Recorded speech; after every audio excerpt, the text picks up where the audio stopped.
কেঞ্জোর জন্য আমরা প্রতি মাসে মাসে 4,000 টাকা খরচা করি। এবার 2-3 মাসে টাকা জমি জমি 8 থেকে 6 কি 8,000 টাকা হয়েছে, তো ওই মাসে ওর লাগবে না।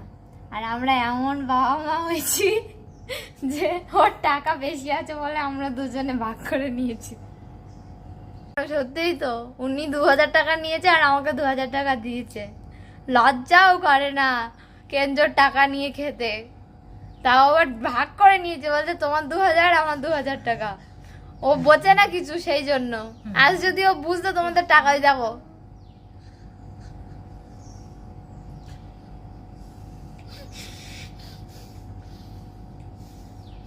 আবার রাগও দেখায় কেঞ্জোরই ওপরে। কেঞ্জোর টাকায় তুমি খাও, ঠিক আছে?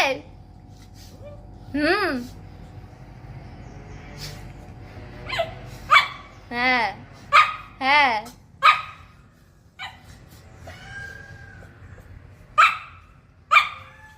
টাকা নিয়ে যাও, দাও আমার টাকা।